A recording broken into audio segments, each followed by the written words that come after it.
Moskow, Dmitri tenggelam dalam pekerjaan. Setiap hari adalah pertarungan melawan waktu untuk menyelamatkan perusahaan. Ia harus menghadapi berbagai rapat, negosiasi, dan analisis mendalam tentang situasi keuangan yang kacau. Terkadang, ia merasa sangat lelah dan ingin menyerah, namun bayangan Talia memberinya kekuatan agar urusannya di sana cepat selesai. Malam-malam di mansionnya di Moskow terasa panjang dan sepi. Dmitri sering duduk di balkon, memandangi salju yang turun perlahan. Ia merindukan Talia dengan sangat, merindukan suara tawanya, kehangatan pelukannya, dan segala sesuatu tentangnya. Suatu malam, setelah rapat yang melelahkan, Dmitri menerima panggilan video dari Talia. Wajah cantik Talia muncul di layar, dan seketika itu juga, kelelahan Dmitri terasa hilang. Mereka berbicara tentang hari-hari mereka, tentang bagaimana mereka saling merindukan, dan tentang rencana-rencana mereka ketika Dmitri kembali ke New York nanti. Percakapan itu memberi mereka berdua semangat baru untuk menghadapi hari-hari yang sulit. "Apakah ketika tahun baru nanti kau sudah pulang dari Rusia?" tanya Talia berharap. "Akan aku usahakan. Aku ingin merayakannya denganmu." Talia tersenyum dan menatap sang suami yang wajahnya terlihat lelah namun tak mau mengakhiri sambungan video call mereka. "Kau terlihat lelah, sayang. Kita akhiri sambungan ini dan dilanjutkan besok pagi." Dmitri menggeleng dan meletakkan ponselnya di meja. Pria itu membuka kemejanya dan kemudian duduk di pinggir ranjang. "Aku masih merindukanmu. Aku ingin kita tidur bersama meskipun hanya melalui video call saja." Dmitri mengambil lagi ponselnya dan membawanya ke kamar mandi. Talia tertawa lirih. "Hei, apakah aku juga harus melihatmu mandi, Hani?" "Ya, kenapa tidak?" Dmitri tersenyum miring dan meletakkan ponselnya di atas wastafel yang disandarkan pada cermin besar di belakangnya. Dan Dmitri benar-benar mandi sembari dilihat oleh Talia. Darah Talia berdesir ketika melihat tubuh seksi sang suami. Namun, dia harus menahan G4-nya karena masih merasa malu jika harus melakukan percintaan melalui video call, seperti yang biasa dilakukan oleh pasangan yang sedang menjalani hubungan jarak jauh. Hingga akhirnya, Dmitri selesai mandi dan kini sudah berada di atas ranjangnya. Dan Talia masih setia di seberang telepon sembari melakukan sesi pillow talk menjelang tidur bersama Dmitri. Dan itulah yang mereka lakukan setiap hari agar komunikasi mereka selalu lancar dan tak bermasalah. Siang itu, Taraf, salah satu asistennya, memberikan sebuah kabar gosip pada Talia. "Ada gosip dan kau harus tahu hal ini, Talia," ucap Taraf yang sudah berteman akrab dengan Talia meskipun mereka adalah bos dan bawahan. Talia mengerutkan keningnya lalu Taraf memberikan ponselnya. "Baca berita ini." Talia kemudian membaca sebuah artikel entertainment di ponsel Taraf. Berita itu adalah kepulangan seorang supermodel ke kampung halamannya yaitu Rusia. "Siapa dia dan apa hubungannya denganku? Aku tak mengikuti gosip-gosip selebritis, Taraf." Talia mengembalikan ponsel Taraf dan kembali fokus pada laptopnya. "Ya Tuhan, kau tak tahu bahwa supermodel itu adalah mantan kekasih Tuan Dmitri?" Talia mendongak pada Taraf. "Apa? Aku tak tahu hal itu. Bagaimana kau bisa tahu hal itu?" "Aku punya banyak informan, Talia. Bayangkan, Tuan Dmitri sekarang ada di Rusia dan supermodel itu pun kini pulang ke Rusia. Meskipun hubungan mereka sudah putus bertahun-tahun yang lalu tapi kau tak bisa mengabaikannya. Bagaimana jika mereka bertemu tanpa sengaja atau bahkan mungkin supermodel itu mendatangi suamimu diam-diam?" Ucapan Taraf membuat Talia menjadi was-was meskipun dia sangat percaya bahwa Dmitri tak akan mengkhianatinya. Talia kembali melihat ke arah foto wanita bertubuh tinggi langsing dan tampak tanpa celah. "Dadanya masih lebih besar milikmu, Talia. Tapi percayalah, kucing tak akan menolak ikan yang ditawarkan secara gratis." "Dmitri bukan kucing, Taraf." Taraf spontan tertawa karena jarang sekali Talia berbicara random. "Kau lucu juga, Nyonya CEO. Tapi saranku lebih baik kau ke Rusia secepatnya. Lagi pula kondisi perusahaan sudah sangat stabil dan 3 asisten terbaikmu masih bisa menghandlenya." "Baiklah, Siapkan tiketku karena aku akan naik pesawat komersil saja, ucap Thalia tanpa berpikir panjang. Thalia memandang keluar jendela pesawat, melihat pemandangan kota Moskow yang dipenuhi lampu berkilauan di bawah. Rasanya tak percaya bahwa akhirnya dia sampai di Rusia.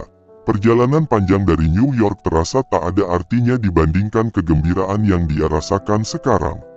Thalia memutuskan untuk memberikan kejutan ini kepada Dmitri, suaminya. Namun dia tak akan mengatakan bahwa kedatangannya karena rasa was-was akibat gosip dari Taraf tentang kedatangan supermodel yang merupakan mantan kekasih Dmitri itu. Langkah pertama Thalia adalah meminta bantuan asistennya agar memastikan perjalanannya ke Rusia tak terlacak oleh Dmitri dan anak buahnya. Sebelum berangkat, dia menginstruksikan mereka untuk membuat alibi yang meyakinkan. Para asisten tersebut mengatakan kabar bahwa Thalia akan menghadiri serangkaian pertemuan bisnis penting sepanjang hari pada Dmitri. Mereka mengatur jadwal palsu yang begitu padat sehingga Dmitri tak akan curiga sedikit pun. Pesawat komersil yang Thalia tumpangi mendarat mulus di Bandara Internasional Sheremetyevo, Moskow, pada malam hari. Thalia merasakan udara dingin yang langsung menusuk kulit begitu dia keluar dari pesawat. Salju tebal menyelimuti seluruh kota, memberikan suasana yang begitu penuh keajaiban. Thalia menarik syalwalnya lebih erat, berusaha melindungi diri dari angin beku yang menyambutnya. Sebelum berangkat, Thalia telah mematikan ponselnya untuk memastikan Dmitri tak bisa melacak keberadaannya. Dia tahu bahwa suaminya memiliki cara untuk mengetahui lokasi dirinya kapanpun dia mau, jadi langkah pencegahan ini adalah satu-satunya cara agar rencana kejutan ini berjalan lancar. Thalia menaiki taksi dari bandara menuju mansion megah Dmitri yang terletak di area elit kota Moskow. Selama perjalanan, dia tak bisa berhenti tersenyum membayangkan wajah Dmitri ketika melihatnya tiba-tiba muncul di depan matanya. Thalia dan Dmitri cukup lama berpisah karena urusan pekerjaan masing-masing, dan kejutan ini diharapkan bisa menyulut kembali api cinta yang sempat meredup. Tak lama kemudian, taksi berhenti di depan halaman mansion mewah Dmitri. Thalia turun dan membayar sopir taksi sebelum masuk ke dalam mansion. Penjaga gerbang diberitahu oleh Thalia agar merahasiakan kedatangannya dari Dmitri karena dia ingin mengejutkan pria itu. Tuan Dmitri belum kembali dari perusahaan, Nyonya. Baiklah, aku akan menunggunya di dalam. Terima kasih. Thalia tersenyum dan melangkah masuk ke area halaman mansion. Langkah-langkah Thalia terasa ringan meskipun jantungnya berdebar kencang. Setiap langkah yang dia ambil membawa dirinya semakin dekat ke pintu utama mansion. Akhirnya, dia sampai di depan pintu mansion. Dengan hati-hati, dia membuka pintu yang tak pernah terkunci itu karena memiliki keamanan tingkat tinggi di luar. Mansion itu tampak tenang dan kosong.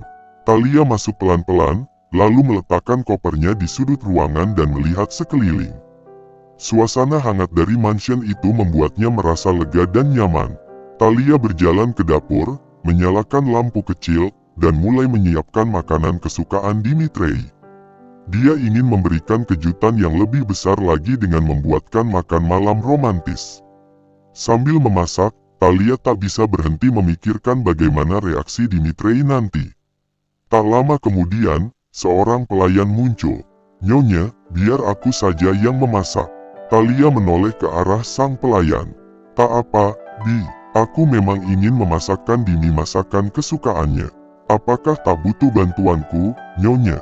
Iya, tak perlu. Aku bisa mengatasinya sendiri.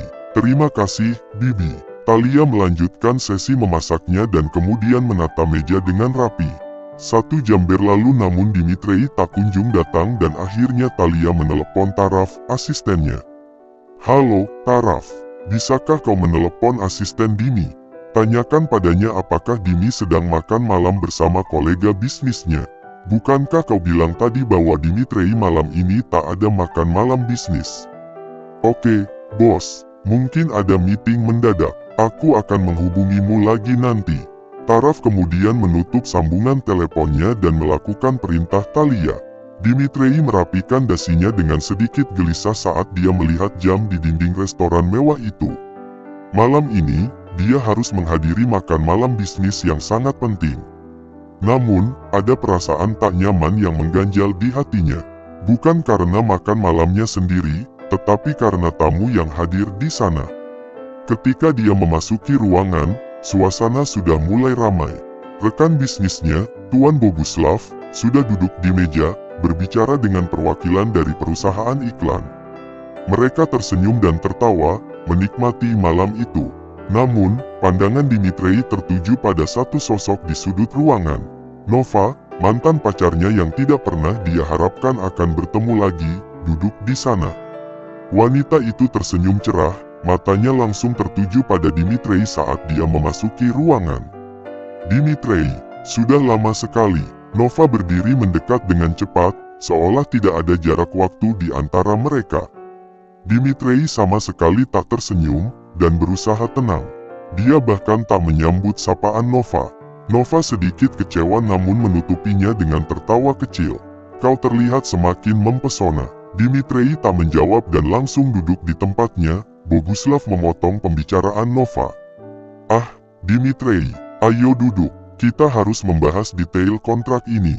Dimitrij duduk di sebelah Boguslav, merasa tak nyaman saat Nova duduk di sebelahnya. Malam itu terasa panjang, dengan percakapan seputar bisnis dan proyek iklan baru yang akan mereka luncurkan.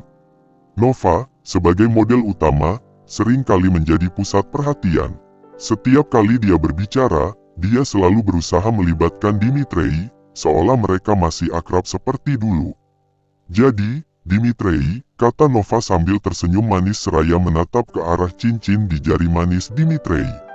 Apa yang membuatmu tertarik dengan proyek ini? Dimitrij menjawab singkat, berusaha menjaga profesionalitasnya. Proyek ini memiliki potensi besar dan akan membawa keuntungan signifikan bagi dua perusahaan. Nova tertawa lembut, kau selalu serius soal bisnis. Malam terus berlanjut dengan obrolan dan tawa yang terdengar dari seluruh meja. Tetapi Dimitrij merasa semakin tak nyaman dan lebih banyak membahas bisnis daripada membahas hal lainnya. Dia tidak bisa menghindari kenyataan bahwa Nova adalah bagian dari proyek ini. Dia tahu bahwa kehadiran Nova akan mengganggu fokusnya, tetapi dia juga tahu bahwa rekan bisnisnya sangat menginginkan Nova menjadi model iklan tersebut. Setelah hidangan utama selesai, Boguslav mengangkat gelasnya untuk bersulang.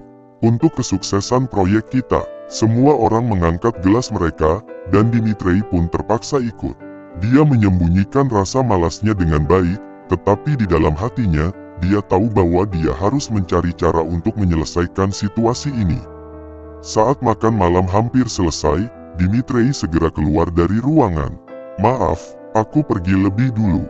Asistenku yang akan melanjutkannya. Lalu Dimitrij keluar dari ruangan VIP restoran.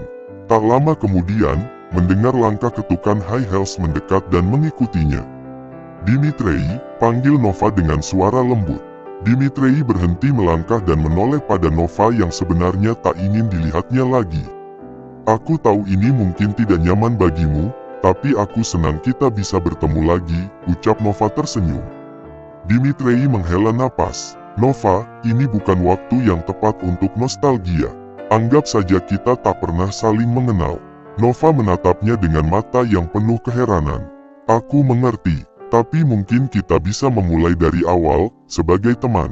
Maaf, dulu aku mengecewakanmu. Tidak, aku tak mau kita menjadi teman. Aku sudah menikah dan aku tak berteman dengan wanita. Teman wanitaku hanya istriku saja. Lalu Dimitrij berbalik pergi, tapi Nova menahan tangannya. Dimitrij, jangan memusuhiku. Kita sedang bekerja sama dan aku ingin hubungan kita membaik. Dimitrij menepis tangan Nova. Ini terakhir kalinya kita bertemu karena aku tak perlu datang ke acara seperti ini lagi. Asistenku yang akan mewakiliku. Seperti apa istrimu? Tanya Nova yang mengacu pada pembahasan tentang istri Dimitrij. Dia sangat sempurna. Kau sama sekali tak ada apa-apanya, jawab Dimitrij dengan bangga.